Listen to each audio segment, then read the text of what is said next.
दिल्ली अधीनस्थ सेवा चयन बोर्ड प्रशिक्षित स्नातक शिक्षक टीजीटी हिंदी फीमेल व्याख्या सहित हल प्रश्न पत्र। एग्ज़ाम डेट जो है 5 तारीख 9वां महीना 2021 शिफ्ट सेकंड है। पहला क्वेश्चन है कि निम्नलिखित में से कौन सा संस्मरण लेखक का जोड़ा गलत है। स्मृति की रेखा है राम नरेश त्रिपाठी का है। भूले हुए चेहरे कन्हैया लाल मिश्र का है। सन 42 के संस्मरण श्री राम शर्मा। सभा की सभ्यता महावीर प्रसाद द्विवेदी। तो इसमें से संस्मरण लेखक का जोड़ा गलत कौन सा है ये बताना है। तो स्मृति की रेखाएं जो है राम नरेश त्रिपाठी का नहीं है, ये किसका है? तो ये 1943 ईस्वी में महादेवी वर्मा का है स्मृति की रेखाएं। भूले हुए चेहरे जो है कन्हैया लाल मिश्र का है। सन 42 के संस्मरण जो है श्री राम शर्मा का है। और सभा की सभ्यता जो है महावीर प्रसाद द्विवेदी का है। और स्मृति की रेखाएं 1943 ईस्वी महादेवी वर्मा का संस्मरण। यह रेखा चित्र विधा की रचना है राम नरेश त्रिपाठी द्वारा रचित। संस्मरण 30 दिन मालवीय जी के साथ 1942 ईस्वी। शेष युग में संगत है। राम नरेश त्रिपाठी की 4 काव्य कृतियाँ चर्चित रही हैं। मिलन 1917 ईस्वी, पथिक 1920 ईस्वी, मानसी 1927 ईस्वी और स्वप्न जो है 1929 ईस्वी। त्रिपाठी जी ने रात भर गांव घरों के पिछवाड़े बैठकर सोहर और विवाह गीतों का संकलन कविता कौमुदी नाम से किया। दूसरा क्वेश्चन है कि मैला आंचल उपन्यास का कथा क्षेत्र निम्न में से कौन सा है। लखनऊ है, दरभंगा, बनारस, बिहार। तो मैला आंचल उपन्यास का कथा क्षेत्र जो है वो क्या है? बिहार है। 1954 ईस्वी। उपन्यास की कथा जो है बिहार के पूर्णिया जिले के जो है मेरीगंज गांव पर आधारित है। अपरेश्वर नाथ रेणु का प्रसिद्ध आंचलिक उपन्यास है। रेणु हिंदी में आंचलिक उपन्यास के क्या कहे जाते हैं? जन्मदाता के रूप में प्रसिद्ध है।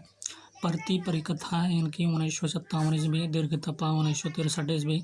जुलूस 1962 ईस्वी तथा पलटू बाबू रोड 1969 ईस्वी रेणु के अन्य प्रसिद्ध उपन्यास हैं। अगला क्वेश्चन, तीसरा क्वेश्चन है कि करबला नाटक किसके द्वारा लिखा गया? लाला भगवान दीन के द्वारा, मिश्र बंधु के द्वारा, अमृतलाल चतुर्वेदी के द्वारा या प्रेमचंद जी के द्वारा? तो करबला नाटक जो है ये प्रेमचंद जी के द्वारा 1928 ईस्वी में लिखा गया ऐतिहासिक नाटक है। संग्राम जो है 1922 ईस्वी बी प्रेमचंद का सामाजिक विघटन प्रधान नाटक है।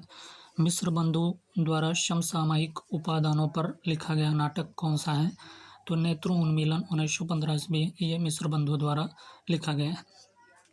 अगला क्वेश्चन है कि अज्ञेय की शरणदाता कहानी किससे संबंधित है? प्राकृतिक सौंदर्य की कहानी से है, नारी उत्पीड़न से है, विभाजन की विभीषिका से है या मानव प्रेम से है? तो अज्ञेय की शरणदाता कहानी जो है किससे संबंधित है? तो ये विभाजन की विभीषिका से संबंधित है। सी सही है। अज्ञेय की शरणदाता कहानी विभाजन की विभीषिका से जुड़ी कहानी है। रफीकुद्दीन और देविंदर लाल कहानी के मुख्य पात्र हैं।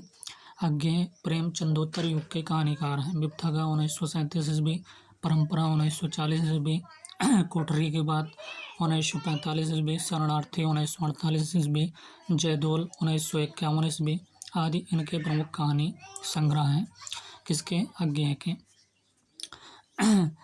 परीक्षा गुरु के नायक का नाम क्या है? सुंदरलाल है, सोहनलाल, मदन मोहन, ब्रजकिशोर। तो मदन मोहन जो है परीक्षा गुरु के नायक का नाम है। परीक्षा गुरु जो है 1882 ईस्वी। उपन्यास का नायक मदन मोहन है। इसके लेखक कौन है? लाला श्रीनिवास दास है। आचार्य रामचंद्र शुक्ल परीक्षा गुरु को अंग्रेजी के ढंग का हिंदी का पहला उपन्यास मानते हैं। यह उपन्यास 41 छोटे छोटे प्रकरणों में विभक्त है। पूरा उपन्यास नीतिपरक और उपदेशात्मक है। 6वां क्वेश्चन है निम्न में से कौन सी कहानी प्रेमचंद जी की नहीं है? तो आभूषण, लांछन, पुरस्कार, सत्याग्रह। तो पुरस्कार जो है ये जयशंकर प्रसाद जी का है और शेष कहानी जो है प्रेमचंद का है। लांछन, आभूषण और सत्याग्रह। जयशंकर प्रसाद की बात करें तो प्रथम कहानी इनकी संग्रह छाया है 1912 ईस्वी। हिंदी का भी प्रथम कहानी संग्रह है। प्रेमचंद की 300 कहानियाँ जो है मानसरोवर शीर्षक से 8 भागों में प्रकाशित है। अगला क्वेश्चन है रस सिद्धांत का प्रवर्तक किसे माना जाता है? अभिनवगुप्त को, आचार्य भरत मुनि को, जयदेव को, पंडित जगन्नाथ। तो रस सिद्धांत का प्रवर्तक किसे माना जाता है? तो आचार्य भरत मुनि को जो है रस सिद्धांत का प्रवर्तक माना जाता है। इनको संस्कृत काव्य शास्त्र का प्रथम आचार्य माना जाता है। भरत मुनि ने नाट्यशास्त्र की रचना की है जिसमें 36 अध्याय हैं। भरत मुनि के रस सिद्धांत के प्रथम व्याख्याता अगर देखें तो आचार्य भट्ट लोलट हैं, जिनका सिद्धांत जो है उत्पत्तिवाद है। 8वां क्वेश्चन है कि सेवा सदन उपन्यास हिंदी में पहली बार कब प्रकाशित किया गया? सन 1919, 25 या 1819 या 1920 में। तो विकल्प में जो है सेवा सदन का प्रकाशन वर्ष जो है 1918 न होने के कारण आयोग ने इसका प्रकाशन वर्ष कितना माना? 1919 माना है, परंतु सेवा सदन उपन्यास का वास्तविक प्रकाशन वर्ष 1918 ईस्वी है। 9वां क्वेश्चन है कि कनप्रिया किसकी काव्यकृति है? रघुवीर शाह, धर्मवीर भारती, नरेंद्र शर्मा, केदारनाथ सिंह। तो कनप्रिया जो है धर्मवीर भारती की रचना 1959 ईस्वी में काव्यकृति है। इसमें जो है राधा और कृष्ण के प्रेम का वर्णन है। धर्मवीर भारती और रघुवीर शाह का दूसरा सप्तक 1951 ईस्वी में संकलित कवि हैं। सीढ़ियों पर धूप में 1960 ईस्वी। आत्महत्या के विरुद्ध 1967 ईस्वी। हंसो हंसो जल्दी हंसो 1975 ईस्वी। लोग भूल गए हैं 1982 ईस्वी। तथा कुछ पते कुछ चिट्ठियाँ 1989 ईस्वी जो है रघुवीर शाह के काव्य संग्रह हैं ये सभी। 10वां क्वेश्चन है कि सुनंदा जो है जैनेन्द्र की किस कहानी का पात्र है? पाजेब का, पत्नी का, जनता का, मास्टर जी का। तो सुनंदा जो है जैनेन्द्र की पत्नी कहानी का पात्र है। सर्वप्रथम हिंदी साहित्य में व्यक्ति को महत्व जैनेन्द्र की कहानियों के माध्यम से मिला है। जैनेन्द्र की प्रथम कहानी जो है खेल है 1928 ईस्वी। विशाल भारत में प्रकाशित हुई फांसी जो है 1929 ईस्वी। वातायन जो है 1930 ईस्वी। नीलम देश की राजकन्या 1933 ईस्वी। पाजेब जो है 1942 ईस्वी आदि जैनेन्द्र की महत्वपूर्ण कहानी संग्रह है। 11वां क्वेश्चन है कि निम्नलिखित में से कौन सी एक रचना रामचंद्र शुक्ल जी की नहीं है? काव्य में रहस्यवाद, कल्पना का आनंद, चिंतामणि, हिंदी भाषा और साहित्य। ऐसी कौन सी रचना है जो रामचंद्र शुक्ल जी का नहीं है?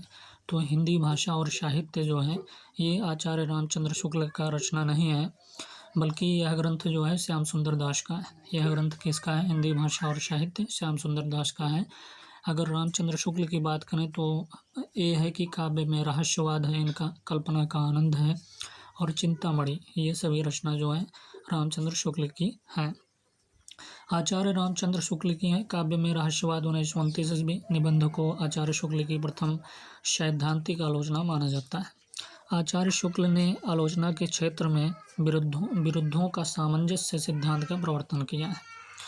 अगला क्वेश्चन है निम्न में से कौन सा निबंध जो है गुलेरी जी का नहीं है? पुरानी हिंदी नहीं है गुलेरी जी का, या अनुप्रास का अन्वेषण नहीं है, मारिश मोही कुठाव नहीं है, कछुआ धर्म नहीं है। तो कौन सा निबंध जो है गुलेरी जी का नहीं है? तो अनुप्रास का अन्वेषण जो है ये गुलेरी जी का नहीं है, बल्कि पुरानी हिंदी है। मारिश मोही कुठाव है, कछुआ धर्म है, ये सभी जो है निबंध गुलेरी जी का है। पुरानी हिंदी, मारिश मोही कुठाव और कछुआ धर्म। पुरानी हिंदी जो है मारिश मोही कुठाव कछुआ धर्म निबंध चंद्रधर शर्मा गुलेरी के हैं, जबकि अनुप्रास का अन्वेषण निबंध द्विवेदी युगीन निबंधकार जो है जगन्नाथ प्रसाद चतुर्वेदी का है।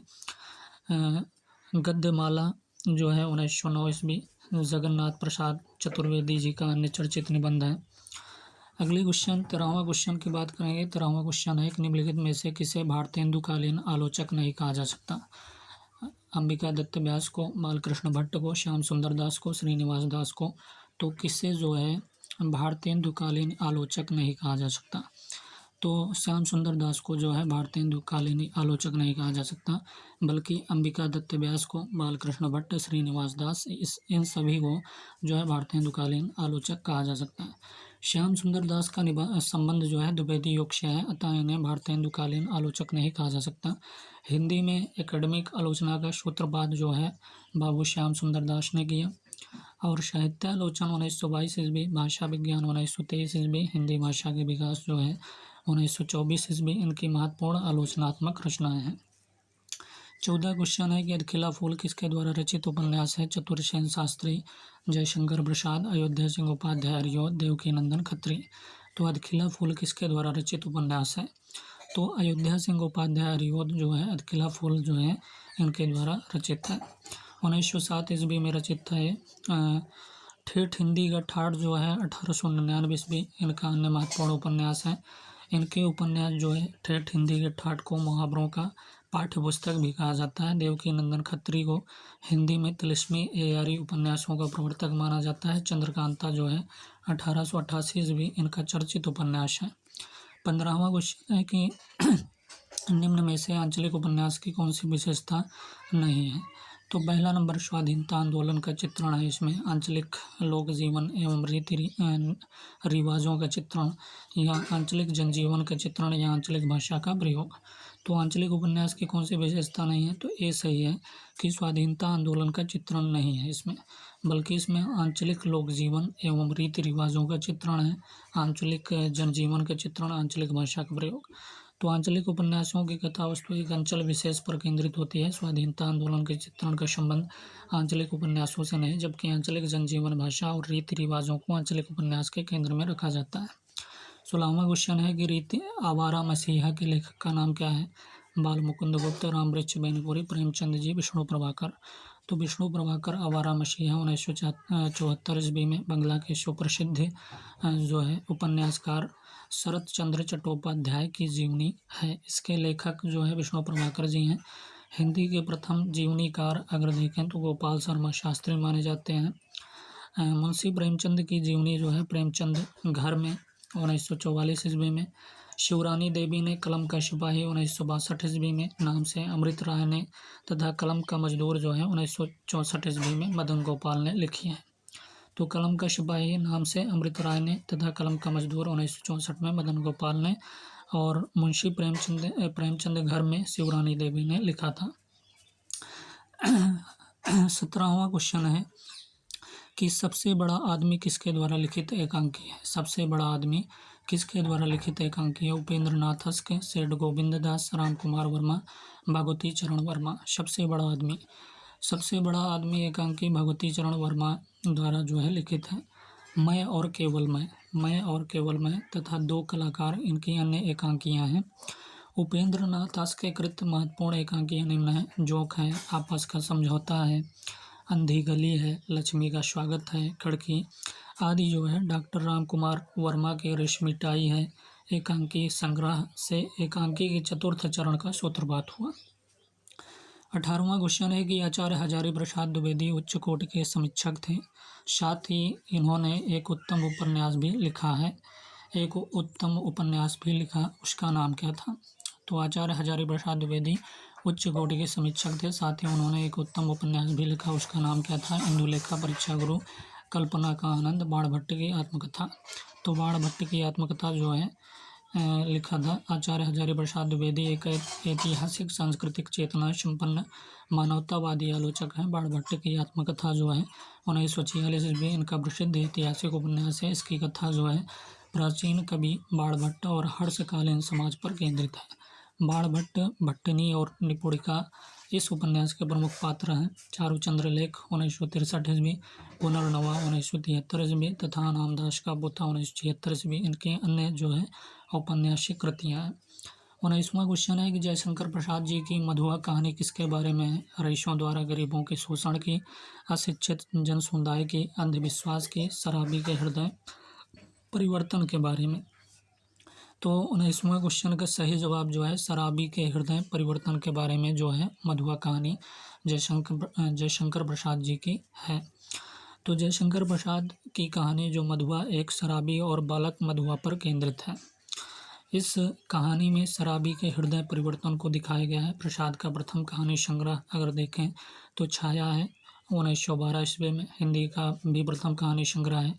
पत्थर की पुकार, शालवती, गुंडा, पुरस्कार तथा छोटा जादूगर प्रसाद की अन्य चर्चित कहानियाँ हैं। 20वां क्वेश्चन है प्रसाद को छायावाद का जनक किस आलोचक ने माना है। बालकृष्ण शर्मा ने, नंदुलारी वाजपेयी ने या रामचंद्र शुक्ल ने, इलाचंद्र जोशी ने। छायावाद का जनक किस आलोचक ने माना। तो इलाचंद्र जोशी ने जयशंकर प्रसाद को छायावाद का प्रवर्तक जो है इलाचंद्र जोशी ने माना है। आचार्य रामचंद्र शुक्ल ने मैथिली शरण गुप्त और मुकुटधर पांडे को छायावाद का प्रवर्तक माना है। छायावाद के प्रमुख 4 स्तंभों में जयशंकर प्रसाद, सुमित्रा नंदन पंत और सूर्यकांत त्रिपाठी निराला तथा महादेवी वर्मा आती हैं। 21वें क्वेश्चन की बात करेंगे कि प्रसाद जी की कामायनी में पात्र प्रतीकों के निम्नलिखित जोड़ों में से कौन सा जोड़ा गलत है। तो श्रद्धा जो है हृदय का प्रतीक है, ईड़ा जो है बुद्धि का प्रतीक, वृषभ जो है आनंद का प्रतीक, मनु जो है मन का प्रतीक। तो कौन सा जोड़ा गलत है? तो सी सही है, वृषभ जो है आनंद का प्रतीक नहीं होता है, बल्कि श्रद्धा जो है हृदय का प्रतीक है, ईड़ा बुद्धि का प्रतीक और मनु जो है मन का प्रतीक। प्रसाद जी की कामायनी जो है 1935 ईस्वी के पात्र प्रतीक निम्न है। मनु जो है मन का प्रतीक है और श्रद्धा जो है हृदय का प्रतीक, ईड़ा जो है बुद्धि का प्रतीक, कुमार जो है मानव का प्रतीक, वृषभ जो है बैल का प्रतीक है। 22वां क्वेश्चन, निम्न में से कौन सी रचना जो है रत्नाकर की नहीं है? उद्धव शतक, सुंदरी तिलक, रत्नाष्टक या समालोचना दर्श। तो कौन सी रचना रत्नाकर की नहीं है? तो सुंदरी तिलक जो है रत्नाकर की नहीं है, बल्कि उद्धव शतक, रत्नाष्टक, समालोचना दर्श ये सभी रचना जो है रत्नाकर की है। उद्धव शतक, रत्नाष्टक, समालोचना दर्श। सुंदरी तिलक रत्नाकर जी की रचना नहीं है, यह घनानंद की कविताओं का संकलन है। कौन सा? तो सुंदरी तिलक, जिसे भारतेंदु हरिश्चंद्र ने संकलित किया है। जगन्नाथ दास रत्नाकर द्विवेदी युग के रचनाकार हैं। गंगा अवतरण 1927 ईस्वी, उद्धव शतक 1929 ईस्वी, हिंडोला 1894 ईस्वी, वीराष्टक आदि रत्नाकर जी की काव्य कृतियाँ हैं। 23वें क्वेश्चन की बात करेंगे कि राहुल संकृत्यायन ने हिंदी का प्रथम कवि किसे माना है? राहुल संकृत्यायन ने हिंदी का प्रथम कवि किसे माना है? अमीर खुसरो को, विद्यापति को या अब्दुल रहमान सराफा को? तो राहुल संकृत्यायन ने हिंदी का प्रथम कवि किसे माना है? तो सराफा को राहुल संकृत्यायन ने हिंदी का प्रथम कवि माना। राहुल संकृत्यायन ने हिंदी का प्रथम कवि किसे माना? सराफा को। इन्होंने सराफा का समय 759 ईस्वी स्थिर किया है। सिद्धों में सबसे पुराने सराफाद हैं। इन्हें सरोज वज्र या राहुल भद्र नाम से भी जाना जाता है। आचार्य हजारी प्रसाद द्विवेदी हिंदी का प्रथम कवि अब्दुल रहमान को मानते हैं। संदेश राशक अब्दुल रहमान का पहला धर्मेतर राश ग्रंथ है। अगला क्वेश्चन 24वां है कि हिंदी साहित्य के सर्वश्रेष्ठ विरह वर्णन नागमती का विरह वर्णन किस ग्रंथ में संकलित है? पद्मावत में, मृगावती में, अखरावट, मधुमालती। तो हिंदी साहित्य के सर्वश्रेष्ठ विरह वर्णन नागमती का विरह वर्णन किस ग्रंथ में संकलित है? तो ए सही है, पद्मावत में। नागमती का विरह वर्णन हिंदी साहित्य की अनुपम कृति है। पद्मावत जो है 1540 ईस्वी में संकलित है। पद्मावत जो है सूफी कवि जायसी की कृति है। इसमें 57 खंड है और आचार्य शुक्ल के अनुसार जो है पद्मावत की कथा का पूर्वार्ध कल्पित और उत्तरार्ध जो है ऐतिहासिक है। अखरावट हो गया, आखिरी कलाम, चित्र रेखा, कन्हावत जैसी की रचनाएँ हैं। मृगावती जो है 1501 ईस्वी कुतुबन की अवधी भाषा की कृति है तथा मधुमालती जो है 1545 ईस्वी मंझन द्वारा रचित है। 25वां क्वेश्चन है किस रस की अभिव्यक्ति में सूरदास संसार के सर्वश्रेष्ठ कवियों में गिने जाते हैं? किस रस की अभिव्यक्ति में सूरदास जो है संसार के सर्वश्रेष्ठ कवियों में गिने जाते हैं? रौद्र, हास्य, वात्सल्य, विभत्स। तो वात्सल्य है। वात्सल्य रस की अभिव्यक्ति में सूरदास संसार के सर्वश्रेष्ठ कवियों में गिने जाते हैं। आचार्य रामचंद्र शुक्ल ने लिखा है कि वात्सल्य और श्रृंगार के क्षेत्र का जितना अधिक उद्घाटन जो है सूर ने बंद आंखों से किया है उतना किसी और कवि ने नहीं। इन क्षेत्रों का कोना कोना वे झांक आए हैं। सूरदास वल्लभाचार्य के शिष्य थे और अष्टछाप में शामिल कवि थे। अगला क्वेश्चन 26वां है कि बाघ नामक प्रसिद्ध कविता किसने लिखी है? नागार्जुन ने, प्रेमचंद ने, केदारनाथ सिंह ने, भगवती चरण वर्मा ने। तो बाघ नामक प्रसिद्ध कविता किसने लिखी है? तो ये केदारनाथ सिंह है। तीसरा सप्तक 1959 में संकलित है कवि हैं।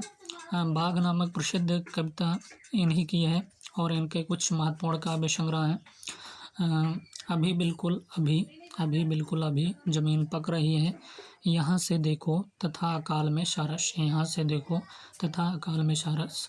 अभी बिल्कुल अभी, जमीन पक रही है, यहाँ से देखो तथा अकाल में सारस। नागार्जुन जो है प्रमुख प्रगतिशील कवि हैं। इनका मूल नाम जो है वैद्यनाथ मिश्र था। ये यात्री उपनाम से संस्कृत और मैथिली में कविताएं लिखते थे।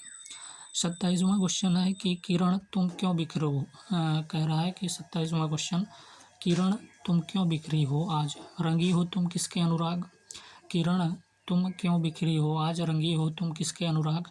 स्वर्ण सर्जित किंजल के समान उड़ाती हो परमाणु पराग। तो किरण तुम क्यों बिखरी हो आज, रंगी हो तुम किसके अनुराग? स्वर्ण सर्जित किंजल के समान उड़ाती हो परमाणु पराग। किसकी पंक्तियाँ? सियाराम शरण गुप्त का है, माखनलाल चतुर्वेदी, रामधारी सिंह दिनकर, जयशंकर प्रसाद।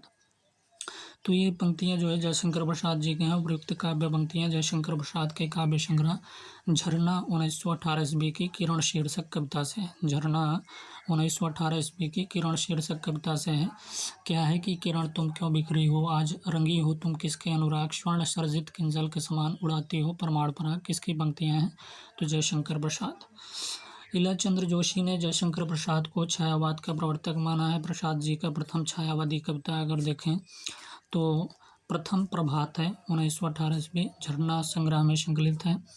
और माखनलाल चतुर्वेदी द्विवेदी युग के राष्ट्रीय सांस्कृतिक धारा के कवि हैं। हिमकृष्णी जो है 1943 ईस्वी तथा हिम तरंगिणी जो है 1949 ईस्वी इनकी रचना है।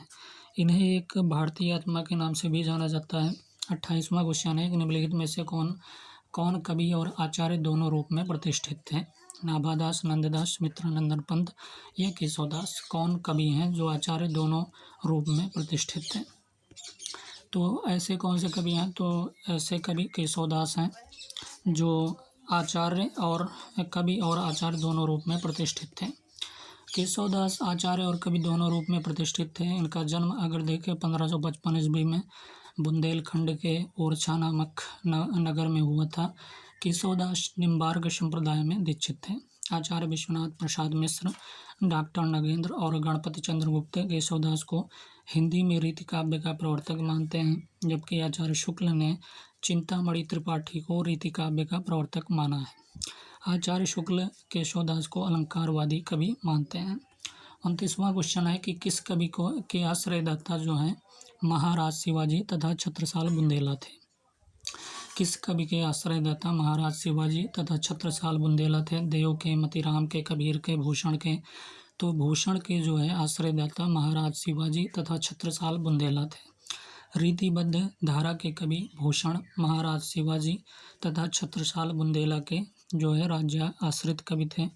महाराज छत्रसाल ने भूषण की पालकी को कंधा लगाया था, जिस पर भूषण ने कहा, शिवा को बखानो की बखानो छत्रसाल को, शिवा को बखानो की बखानो छत्रसाल को। आचार्य शुक्ल ने भूषण के संदर्भ में लिखा है कि वे हिंदू जाति के प्रतिनिधि कवि हैं। शिवराज भूषण, शिवा बामनी तथा छत्रसाल दशक भूषण की रचना है। 30वां क्वेश्चन है कि हिंदी विश्व की कितनी भाषाओं में से एक है। हिंदी जो है विश्व की कितनी भाषाओं में से एक है। 4000 भाषाओं में, 6000 भाषाओं में, 400 भाषाओं में, 5000 भाषाओं में। तो हिंदी जो है 6000 भाषाओं में, विश्व की 6000 भाषाओं में एक है। तो दुनिया में एक अनुमान के मुताबिक 6800 के करीब भाषाएं हैं, जिनमें से हिंदी भी एक है। अतः विकल्प जो है 6000 संगत उत्तर होगा।